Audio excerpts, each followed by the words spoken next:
Hello. Oh, this is great. This is my first time at this conference. Everyone seems so friendly, so nice. So my name's Kimberly Hieftje, and I'm going to be talking, my talk's entitled Reality Check, What Immersive Technology Needs from Education. Um, just a quick intro. I'm an associate professor of pediatrics at Yale. My PhD is actually in health behavior and education psychology. So I've been developing game-based interventions, clinical applications, education games for about 16 years now at Yale. I'm the co-director, co-founder of XR Pediatrics at Yale, and also the co-director, co-founder of our newish center. We're going into year 3 now, the Yale Center for Immersive Technologies in Pediatrics. So we're really interested in immersive tech for kids as the end user. But oftentimes that means also, before we can bring it into kids, we got to test things with adults. So a lot of the work you'll see, you'll be like, you work with kids, but you're talking about adults. It's because we have to make our way into kids. We got to make sure for some reason, it's okay to hurt adults, but not kids. So, that's really our end goal, is to create effective and safe immersive applications for kids. And I like to look at this across 3 different arms. We're doing some basic research. We're doing clinical applications that we're using in medical education and in clinical settings like the hospital. And then we're a lot of health interventions, education interventions in schools. So that's kind of the arm, like the 3 different arms that we really focus on. Why kids? You guys probably all know this. Kids are not small adults. And I love these slides because we put kids, and these are kids from our team, put them in headsets and just took some videos and pictures. And they're a hot mess, right? I think we're quick when we have new tech to we want to get it out there, and people market to kids right away, and we have to step back and be thoughtful about that. If you look at Joelle over here, the headset's over her nose, right? I mean, obviously, her eye, the interpupillary distance between her 2 eyes is closer, right, than adults. So she's probably not seeing what she's supposed to see correctly. She can't breathe. Her little hands can't even reach the buttons, so she's not holding the controllers the right way. And then we have Moira over here on the other side. And she's playing, remember in the MetaQuest, I think the 2 or the 3, where they have the little robot, and you can dance with the robot, and just a kind of an intro to VR. She's dancing with the robot. She starts spinning and jumping because that's how kids play, right? They don't really necessarily understand the way we do as adults, that we have a distinction between reality and virtual reality, right? And we have boundaries, and we can't jump around, and we have to be a certain way. And kids don't know that, and nor should they, because they just play how their bodies want to play. So you can see she's, again, a hot mess. She's twirling, the headset goes flying off. She's holding the controllers like that because they're little, her fine motor skills are not adapted yet for these kind of large controllers. So that's just physical development. In terms of cognitive development, social development, there's a lot of other things we have to consider. But those are the things we do want to consider. We are all about providing tech and immersive tech for kids, but we want to be very safe and thoughtful in the way where we're designing for kids and we're implementing. And then, of course, like the safety in terms of when kids have headsets on, parents and educators are not even actually seeing what they're doing. This is our team at Yale. Right now, I think this summer we're 15 strong in our lab. But what I love about our lab is that, we do have the clinicians, we have the pediatricians on our team, and the researchers like me with PhDs, but we also have game designers, we have artists, we have musicians, we have nurses, we have teachers. So we have a lot of people coming from a lot of backgrounds and bringing a lot of cool skills to the things we do. And I think the best thing I feel as when we sit around and have our team meetings and we go around and talk about what we're working on, we tend to sound more like a studio than a lab. So we're often talking about solving problems, creating solutions, talking about biometrics, spatial audio, and we have a lot of programmers on our team as well. I love what I get to do. It's a lot of fun. Some of the work that we're doing, like I'd mentioned, we are doing the basic research, right? So I'm going to just go through a couple projects because we had to have about 10 to 15 projects going at any given time. This one is a project we're doing to try to better understand how our memory is in terms of digital versus virtual objects. So we have some hyper-realistic objects that we've scanned. We have like, a cantaloupe and then a digital cantaloupe. And then we're using the Apple Vision Pro and we're asking people, is it digital or is it real? Tell me why you think it's one or the other. And then we ask them again 2 weeks later to see if they remember if it was digital and virtual. And you're probably like on the surface level, that seems kind of boring. But the thing is with kids is we can create false memories very easily with kids and immersive tech very easily. So, we're doing this with 18 to 25-year-olds, but then our next we'll be moving it to 12 to 17-year-olds and then eventually younger. Because we really want to see our kids' influence. Can they really tell the difference, and do they remember the difference? Because it just tells us in terms of developing, as things become more and more realistic for kids and those lines become more and more blurred, what do we need to do to protect our kids? Does that mean we need shaders? Does that mean we need, heavy lines around objects through AR, MR to help kids understand what's real and not real? Not sure yet, but that's something we're exploring. We're also looking at spatial audio. I don't know if there's anybody interested here talking about spatial audio. Audio is huge when we talk about immersive tech, and it's something we've been exploring. So really trying to understand how we can recognize and localize spatial audio in space, right? So if you're blindfolded, someone has a little speaker and it makes a little noise, and I point to where that is in space, because this is all under an OptiTrack system. And then when I have headphones and it's synthesized spatial audio, can I do the same thing? And which is better? And just a little kind of fun background. This is kind of, because I think we're moving more towards a lot of like spatial audio, immersive tech. We're moving away, I think, out of a lot of VR into this kind of tech. But when you think about designing for spatial audio or interfaces, right? As humans, we're really good at recognizing the sounds that are about here and up, especially certain frequencies, because like birds, right? You hear a high pitch, you assume it's a bird. We're really bad at sounds that are lower, especially when they're like higher frequencies. But actually, like our azimuth, or this area right in here, is where we're the best. So it tells us when we're designing for immersive experiences using spatial audio, we shouldn't have the things below, right, or mid-level. It needs to be here or higher. So little things like that, when you're creating things for people, but kids, we have to be thoughtful. So that's some of the examples of the basic research we're doing. We're also doing VR support groups with kids with cancer. We've done our work. We've brought it into the gender program at Yale for LGBTQ youth. It's been amazing.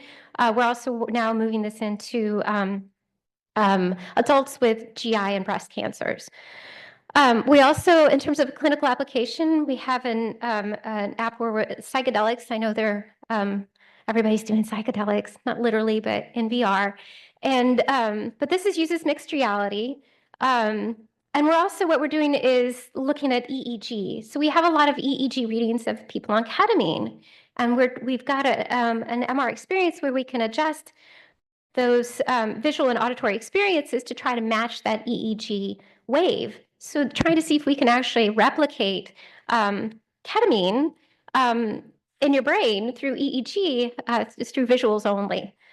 Which has a lot of implications in terms of palliative care, in terms of adjunct to ketamine care, or even just helping people introduce what ketamine experiences might be like for treatment.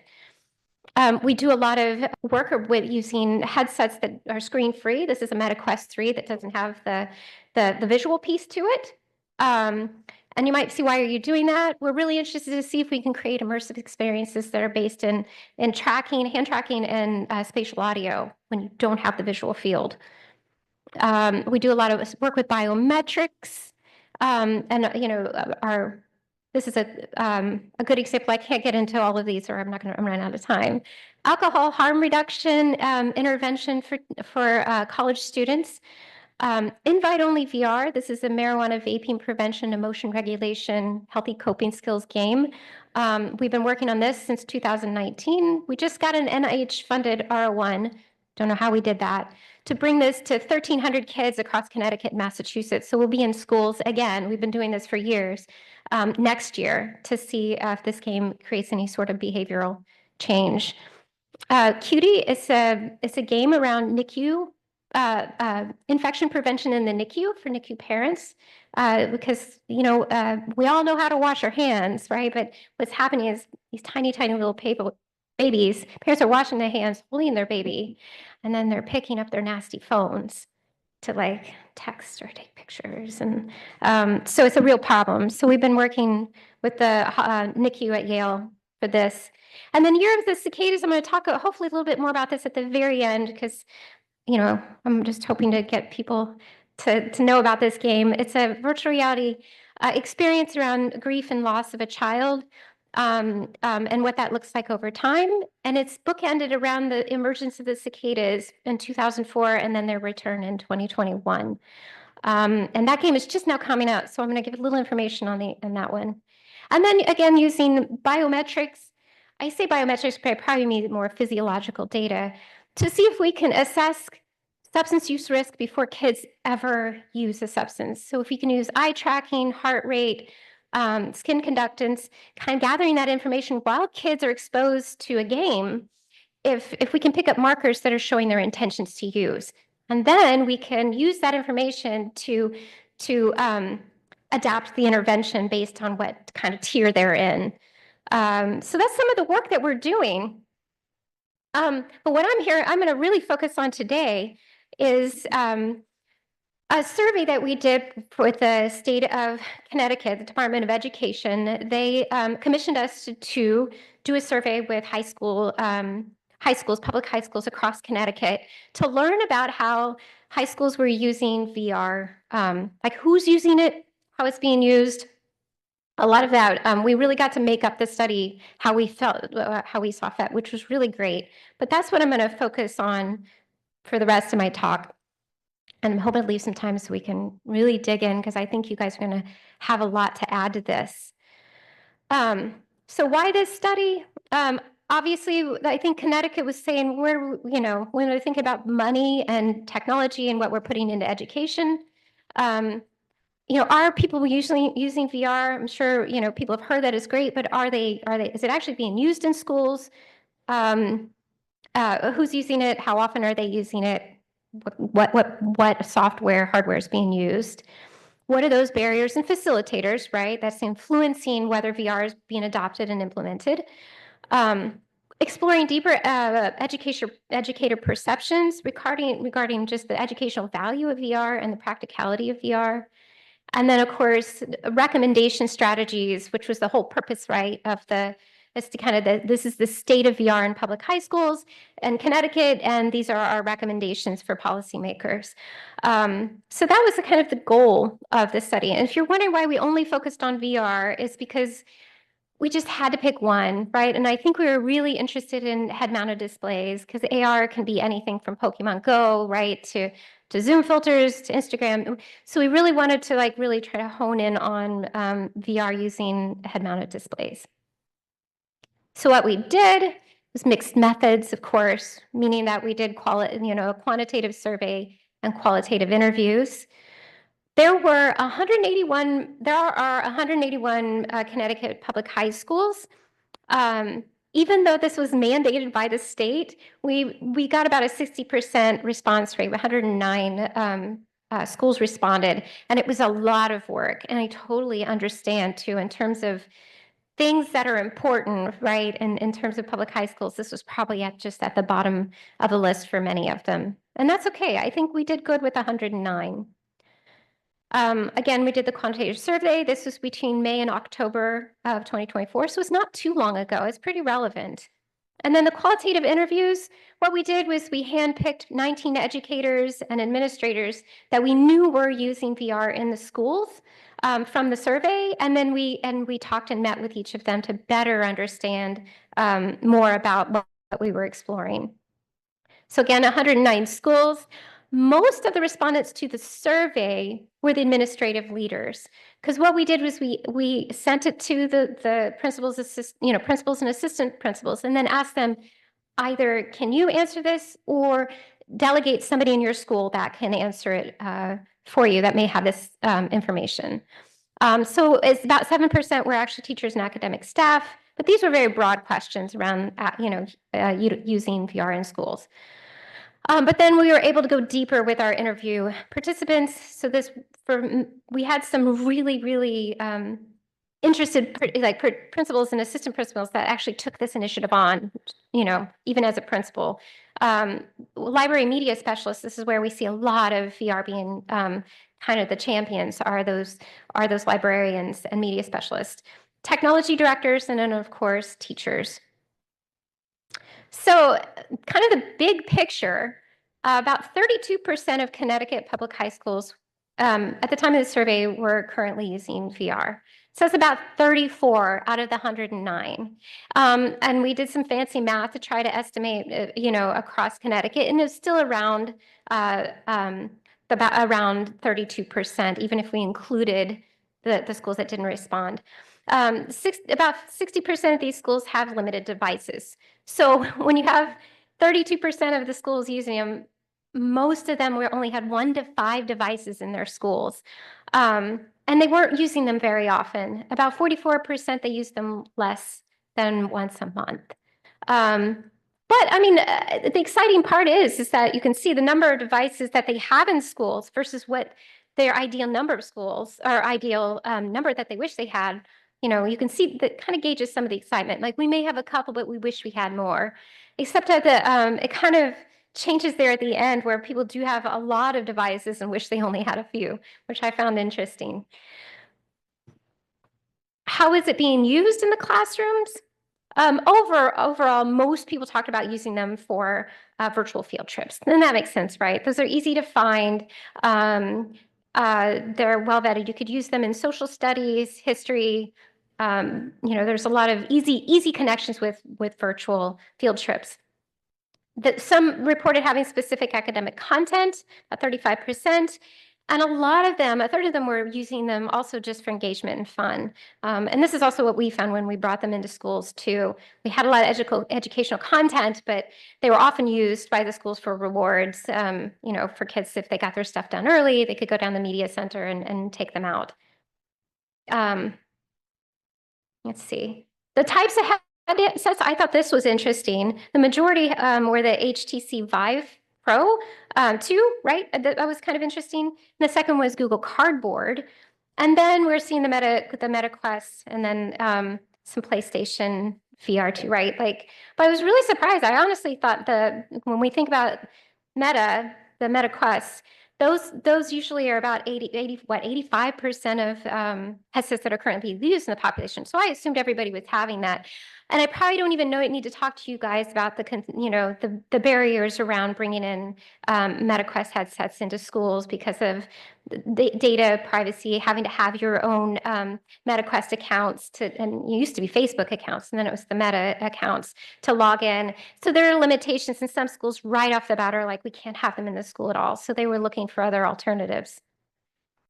In terms of a factor analysis, these are some of the perceived benefits to VR that teachers described in the survey. And I'm sure you can relate to these too, right? Enhancing classroom engagement, participation, creating a more dynamic classroom environment, encouraging student creativity. And of course, we hear this often too, right? Fostering the development of 21st century skills. And improving, students' motivation for learning. So these often, you can see a lot of these were very well, in terms of a factor analysis, they were pretty even. So I'm not going to focus on all of those. I'm going to go a little deeper into what some of the teachers said about it during our interviews to kind of really back up what they were saying.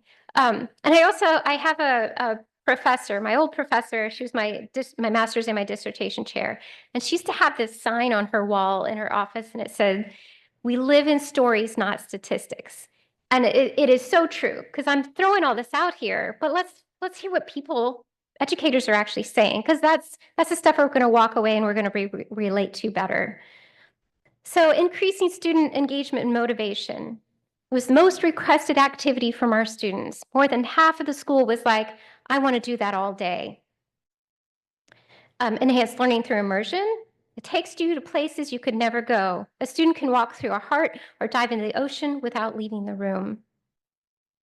Support for diverse learning needs. Some of our nonverbal students were able to create 3D models and interact in ways we've never seen before. Development of 21st century skills. They're designing things, they're coding, they're collaborating. It's not just play, it's skill building. And increased retention and comprehension. When students experience something, it sticks better. They remember details weeks later that they would have forgotten with a worksheet. And opportunities for cross-curricular integration. We used it to build empathy in a unit about refugees. Students walked through camps and then wrote from that perspective. So, I mean, that's really quite powerful. I always think the words are more powerful than the numbers. So there's excitement about VR, and we see the potential, and I think teachers see the potential. I think one of the main drivers too is kids are motivated and excited about the technology. However, with all the greatness, of course, we have the challenges, and I'm wondering if these are probably all ringing true to the people in here that are using immersive tech in their schools. Budget constraints were the #1 thing that public high schools talked about, and I'd like to dig into that a little deeper here in a minute. Lack of knowledge as to how VR would be useful, lack of training and professional development, of course, available VR headsets when needed, lack of time to learn how to integrate VR into schools. And of course, lack of technical support. Those were some of maybe the top ones, most the ones that resonated the most with the factor analysis. But again, let's dig a little deeper, right? Lack of funding and resources. I think schools and wealthier districts have more freedom to explore innovative tools like VR. But for districts like ours, we're just trying to keep the basics running. It's frustrating because the potential is there, but it feels out of reach. And this is what we heard the most, I think, from schools. Budget, budget, budget. They're like, yeah, it would be great if we had VR. We're trying to keep teachers on board. We're trying to fund extracurricular activities. We're trying to provide mental health support for our kids that desperately need it. They had, it's just kind of on the bottom of the list in terms of where priorities are. And that makes sense, right? But where you're really feeling it is when there are wealthier districts that do have access to that. And then districts that don't have as much funding and resources, it's just not even a reality. Insufficient professional development. Teacher training is a slow process. And then not only just learning the product, now, how do you integrate your lessons into the product and redesign your lessons so that these tools can be used by kids so that they're acquiring the skill sets? They need to be current in the marketplace. So that is a slow process. And I'd love to talk more about that with you guys as well, because I think, during COVID, there was a lot of this extra budget going around to try to help schools integrate technology, especially, right? Because we moved from in class to trying to do a lot more independent work and access to other options aside from traditional didactic and in-class learning. So immersive tech was great. Let's bring VR into schools. Let's give 20 headsets to a school. Let's just, congratulations, here you go, and walk away. It's a huge problem. It's just a huge problem. If you can even, show somebody how to use them and then walk away, it's still a huge problem. There really are no programs. And I think down the road, somebody could probably make a great business off of this. It's going into schools and help providing that training and the ongoing training and support that's needed, because it's just not there right now.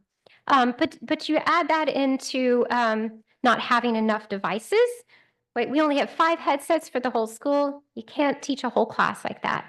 And again, we're talking about the third of the schools that had them.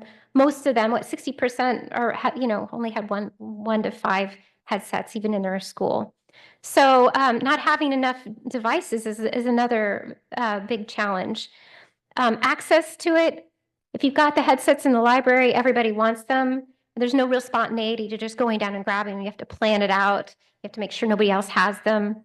And sometimes it is just teacher by teacher. Sometimes a health teacher may have been given the headsets to use in their health class. So what do you do as the rest of the school when it's been designated to one teacher or for one health unit perhaps? And then finally, infrastructure and technology. I love this. To get our ID department to install updates is like getting a bill passed in Congress. So we heard this a lot. Some schools, they were allowed to bring in VR headsets and just put whatever on it and do whatever they wanted. And then some really had to go through a very painful process to try to get, the firewalls, to get every single app had to be approved by the school board. Then there was concerns with data. Like it became like this huge process that a lot of people they gave up just because of the technical issues. And I think we also need to include Wi-Fi access, right? I think if you have really poor Wi-Fi, which a lot of schools do, unfortunately, like broadly, that can also be a huge concern. Diversity, equity, and inclusion. Of course, I'm going to talk about this, right? We have to. We're talking about education.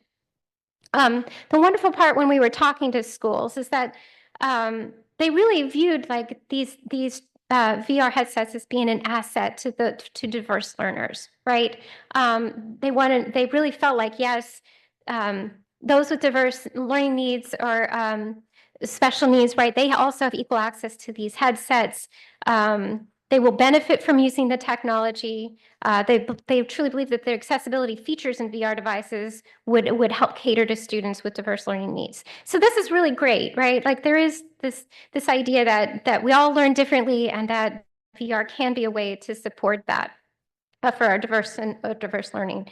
But however, of course, with the diversity, equity, and inclusion, this is honestly another thing that teachers talked about the most. And I thought what was most compelling and most beautiful that I think I loved was hearing teachers not only talk about like their own schools, but recognizing the school down the road, right? The school that's in the district that doesn't have as much money as they do. And feeling frustrated by the acknowledgement that their school may have more money than others that are, within miles. So we truly believe in equity. We need to figure out a way to make sure that all districts have access. Without access, you have no steps forward. Sustainability challenges in low-income schools. The headsets were great for a year, and then they just sat on a shelf. And this kind of ties back again what I was talking about with the COVID budgets, right? Where we were giving money to schools for tech. Schools were buying headsets, but then there was no funding really for sustaining them. What do you do when the headsets become old and defunct? What happens when they brick or they lock out? What happens, software updates, all of these things where sometimes headsets can only, if you donate some of the old MetaQuest 2 headsets, right? We have like 200 in our office right now trying to get to schools. And they may not be supported very much longer. So that's also a concern, right? Is you get them there and there's not really a lot of sustainability. And there's other things that go along with that too. Inconsistent access. Some teachers have full sets, others are likely if they can borrow one or two. Remember we talked about that. Infrastructure and support gaps. We don't have the Wi-Fi to run this kind of stuff and no one to help if it breaks. So a lot of teachers felt they were on their own, even if they did have access. Equity extends beyond devices. It's not just having the headsets, it's having the training and time to use them as well. So there was this really like acknowledgement that some wealthier schools we did have access to this, to the training, to the headsets, maybe to better IT support. And then you've got some of the poorer districts that it just wasn't a reality. And even if they were given headsets, there wasn't the infrastructure to really sustain that. And then a call for intentional equity for future planning. If we're serious about this, then equity has to be baked in from the start. I love that. Perceived training. So we asked teachers in our survey, or administrators, school educators, is the training you're getting in VR, is it adequate? And you can see through our analyses here that no, schools didn't provide adequate training on how to use VR. School providing ongoing support to address challenges or questions that arise when using VR technology didn't really feel that there was that support either. My school provides training that includes strategies for adapting VR applications to students with diverse learning needs. They didn't really feel that support was there too. So I think, again, bringing headsets in, great. We don't have that infrastructure to support them. It's not going to work. So perceived training. So again, looking back to more of that qualitative stuff, teachers are asking for that instructional integration guidance, right? We need more than just how to run it, what to run it on. We need to know how to actually use it in our curriculum. And I think this is also a big problem. And I think even as we've been doing this work for like since 2000, I think we started 2017, 2018, thinking about how we create these or how we're using VR in schools. One, I think we have to kind of let go of the idea that it's going to be something that's standalone, right? You can just hand it to a kid and like, this is your lesson for us, like on substance use, right? Or this is your lesson um, on hand washing, right? There has to be a curriculum piece to that. It should be maybe adjunct to curriculum, or there needs to be a curriculum that's kind of built around it. I think there's this idea that we can just have these kind of standalone interventions or access is kind of it's I think just over the last doing this even with game-based interventions since about 2009, unless there's that support on how to integrate. And in some of these games too, like we have our vaping prevention game, that's like a 2.5, 3 hour game. I mean, we're doing it, kids are playing in like 20, 30-minute spurts, right? But we can't expect a teacher to know that game inside and out. And for kids when they're like, Miss, I'm stuck, for a teacher to know how to help them. Is it, to know a 2.5 hour game and where every like key point or solution to a puzzle in that game. It's a lot of work. So we need those guys to help. We need to have talking points as part of the discussion. So I think that, how to actually use it in a curriculum, if you can even find the software out there to be able to use. It's also a struggle. Desire for ongoing hands-on professional development, just like we talked about before. One training isn't enough. We need refresher sessions when we're actually ready to use it. So we can't just come in, try to train a group of people and then walk away. It really needs a lot of hands-on, peer sharing and collaboration are valuable. It would help to know what other schools are doing, what works and what doesn't. And I really feel like this is the next step. And I'm going to talk about this more in terms of like policy recommendations, right? But I think that's where our in is. I think instead of trying to broadly get VR into tons and tons of schools or every schools that we can, right?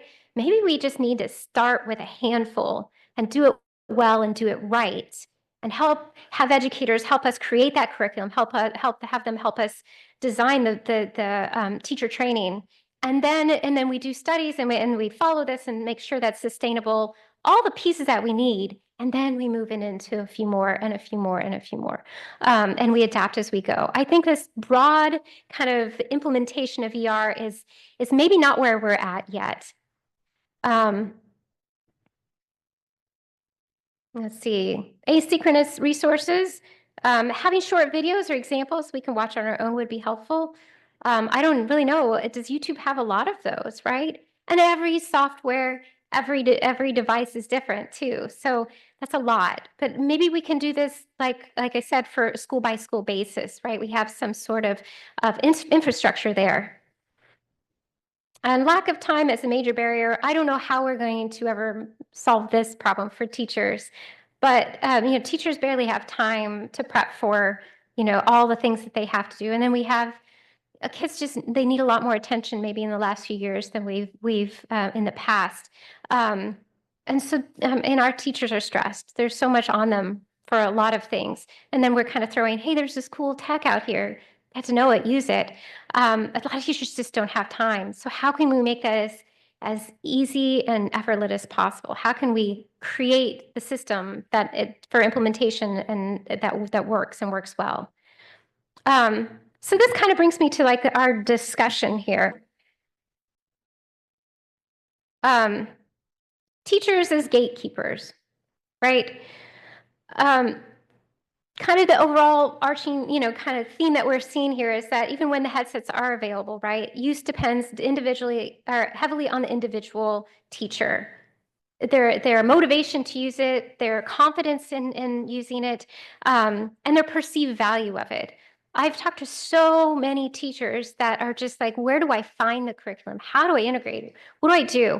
And this is even like, I feel like that's the question. And then we get past this question, like, well, my school says no, or we can't, there's firewalls. What do I do about I have all these Meta Quest headsets. How do I create, 30 logins, which we like Google Mail, Gmail is one of your best friends for that. So we have to get that set up. And then we have to get IT to be okay with what we're putting on there. And if you've got 6 different apps, all of those have to be vetted sometimes. And then the cost too. When we started this back in 2017, 2018, first on the Gear VR, but then on the Oculus Go, we could hit, like on my phone, I could say, download this one game, like whatever it was at the time. And it would just go from, we had 150 headsets in the study. It would just take all night, but it just jumped from one to the, I had to buy the app one time. Now teachers are expected to purchase an app for all 30 headsets, unless of course you can go through some systems and get permission from the developer to be able to do that. But for major games, like Beat Saber or whatever, you're not going to be able to do that. So you have to buy them for each individual headset. That's a lot. So teachers, they are the gatekeepers in the sense of they're the ones that they're the boots on the ground implementing, but they've got a higher concerns in terms of the people that need to get permission to make this happen. Training and professional development remain key barriers. Don't have a solution for this, right? But most educators just don't have the training around VR. I think they're interested, but they just don't feel confident in using it. And we need to do more than just coming in one time. Equity gaps undermine impact. Disparities, I hope that we always continue to have DEI conversations, especially when we're thinking about kids in education. We have to, because no kid should be left behind in terms of access to anything, let alone tech, right? So, and sometimes we can think of easy solutions like casting, right? Or, there's ways that we can be very thoughtful, like, for our students that English is their second language, that we can be doing, that we can, have subtitles. So there's things that we can be doing, and we have to be thoughtful about that to make sure that no kid's left behind. And I think that's something that we just, like I said, I like that teacher that said it has to be baked in from the start. So everything that we're doing, we have to be thinking about that one kid that may not be able to access, and how can we ensure that they're getting some sort of benefit out of it. Student enthusiasm is a lever, and we should think about that and embrace that. Kids are excited about the tech. Some kids maybe not. Kids are like, oh, again, you've got one thing on this device. You've locked me out from everything else. But kids love tech. They love to get their hands in things. They don't need the training. They're not the ones that need the training, because they're going to pick it up and figure it out no matter what. Which I just thought was funny. That was also so many lessons learned, but bringing like 30 headsets into a classroom and and opening the game and handing it to them, and how quickly they're like, nope. And then they get back in, and you've got your credit card information in there, and they're downloading their own stuff, or they're doing roller coasters. We had a handful of kids in one of our classes that they would play board games together. So like 6 of them just got online and literally played Catan from the browser together in the VR headsets instead of playing on the apps, which I thought was pretty genius, right? But kids they're gonna figure it out. We should really lean into that more, and actually maybe think about kids as our educators in terms of tech. We need to listen to them. They're really the drivers in a lot of ways. And I think it is okay to hand devices over and say, what can you do with this? There's a lot of tools out there for kids to get creative and solve problems and figure things out. So why bringing kids in to be part of the solution? And then infrastructure and sustainability has to be a problem. We have to think about more investment, right, into Wi-Fi, tech support, long-term funding models. Giving kids these kind of startup grants schools, and say, here's some headsets, and letting them go it's not necessarily what the school needs. And this is why headsets end up in a closet or in the library and nobody uses them, because you may have 1 or 2 teachers in the entire school that know how to access and use them.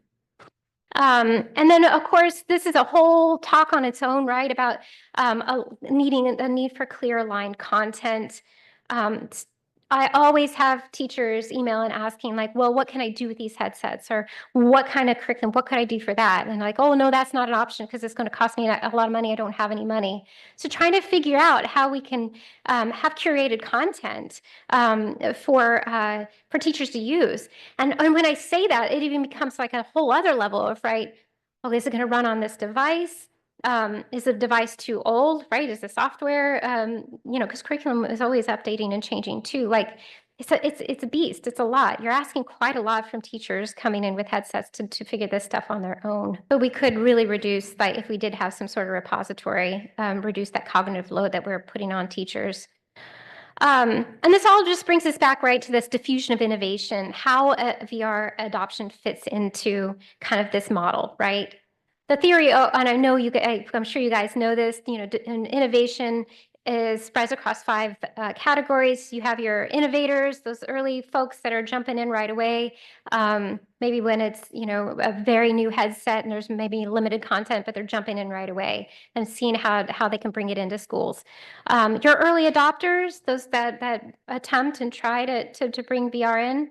And then you have your early majority, your late majority, and your laggards. Those, again, that are just either don't want to have anything to do it or are waiting until it's simplified enough to be able to try it. And Connecticut, we are kind of, when we think about 32% of Connecticut is using VR, that's really in the early majority phase, which is, when we're thinking about technology and diffusion of technology, then we're moving up. We're not just in that early innovator part, right? We're moving a little bit. So we are moving past that novelty, and I think everybody kind of can agree that, but we're still not ready for broad adoption. It's still quite limited. But really where schools are needing that support is moving from those individual adopters, those that are really the champions in our schools. How can they help us to create something that has more of a broader institutional integration? And here's a fun little thing here. This is the diffusion of innovation model, and it kind of the little kind of spread about where these little bell curve, and we can see where Connecticut kind of is right there, right? We're moving more towards those early majority, which is exciting. There is hope, I think. I think we are moving in a direction, and I think the great thing about this kind of model is, right, is when diffusion of innovation is talking about all tech. Like when we have to think about when we brought in computers and then iPads, right, and then Chromebooks, and then video games, right? We're thinking about a lot of different technology that we bring into schools. They all kind of tend to follow this. So what does this mean for VR? Because I think the big question people want to know is like, is it in or out? And I think there's a lot of gray area in between before we can make that decision too soon. So for policy recommendations, I kind of already mentioned this already, but one-time grants, we shouldn't be doing this. Just here's some headsets. We really should have a more structured way of bringing this into school that's doing all the work that schools and districts need. They do need those ongoing funds. Because what I heard a lot from schools is like, yeah, we got these great COVID funds, but that's all gone now. Our headsets are out of date. We don't have it. We don't have a software that a lot of them bought into a lot of these kind of software companies that would provide educational content, which often meant just like 360 videos of something random. But though oftentimes, as we know, a lot of those early companies are gone. So a lot of schools have headsets with software that doesn't even work anymore, or businesses that have gone out. And so they often have old headsets with nothing they can really use on it. So we need to continue with the funding in the sense of what can we do in terms of maintaining those headsets, upgrading them when we need to from a Quest 1 to a Quest 3, and kind of really expand the infrastructure within a school and support that over time. Invest in professional development. I think I don't need to stress this enough, right? But we do need the funding there to really, really think about how we're training people to use the tech. Create a statewide curated VR content library. I know that sounds like a beast. I think all of these sound like beasts because when you talk to schools and you talk to educators, they're like, this all sounds great, but nobody's ever going to give us money anyway. We've got such bigger problems to deal with in our school. And I think we're going to see even more, right, when we have this federal funding now is moving to states, and there's more concern about the equity in terms of budget and resources there. A lot of people, this is just not on their radar yet. But in a perfect world, these are some great policy recommendations, right? And mind you, we also did this before Trump came into office. So everyone's had a little bit more, like, there wasn't as much restraint in terms of thinking ahead and about, investing in something like tech, right, or VR. But there is this huge need to have curated content. If I teach social studies in 8th grade, what can I use in my classroom? What are some great applications I can use? What might be free? What headsets are they on? Right? Like those kind of things. Is there even just a curriculum of what are some of the discussion points that I can have with my students, having them play? What do I do when I have the kid that has poor vision in my class? How do I make sure that they're included in this like, part of the social studies course? So when we're talking about curated content, it really is just beyond just use this app. It's really how do we use it? How do we implement it? And a lot of teachers say this too, and I think this is a great point. It's like, how do I show somebody has learned anything from this? Or can you show me that it fits into these kind of the state standards, right, for health or physical education? Or like, how can you match up and align those standards so I can prove and show that I'm giving them something that that is approved by the state, right? So we have to really kind of dig a little deeper, and it's going to just take time. Support infrastructure upgrades. We talked about this. Again, in a perfect world, right, we'd have more funding for broadband improvements, service device storage. I think that's something we learned really quick too when you bring 150 headsets into schools, right? They need the charging, they need the docks, they need the rechargeable batteries and the rechargeable battery stations, right? Because those batteries, especially in the older devices, should die so fast. We have to think about all of these additional costs that come to just bringing this, get the cart to carry them from class to class. Maybe we need Wi-Fi hotspots. There's a lot to think about.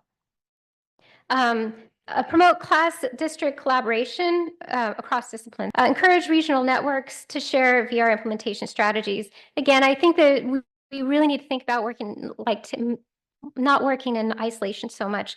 Like when schools are doing this well, or even if they're doing some pieces well, what can we learn from them? Or how might we be able to invest in a few schools and see things through to where we can get some sort of sustained model, where we have sustainability? What can we do that to show we've done it well, and then move it into some more schools? And thinking about diverse schools, not every school is the same. So we really have to, I think, pull back and say this broad, like I said, this kind of broad implementation. We need to do it right the first few times. Otherwise, it's just going to cause more problems. And then equity. I will always talk about this in terms of VR policy and planning. And we need to always ensure low-income, rural, special education populations are prioritized in terms of funding, training, and content selection.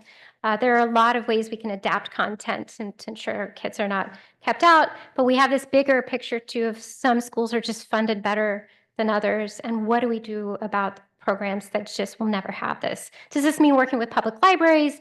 Does this mean working with YMCA camps or Boys and Girls Club after school? Like, what are some other ways that we can kind of bridge that to ensure that everybody has kind of access to the content and devices. And then I'm, as a researcher, always pushing, we need more longitudinal studies that is really looking at, I think a big question is does this work? Our learning outcomes, there are some research out there, but we can always use more, like in terms of, are we meeting learning outcomes and objectives?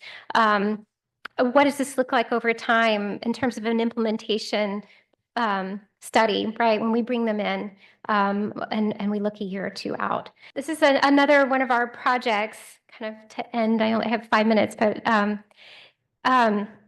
was talking about this. It's called Year of the Cicadas. This is my personal project I've been working on for 2.5 years, and it's coming out end of summer. My husband, Preview Labs here, is the developer on this, and it's about the loss of my son.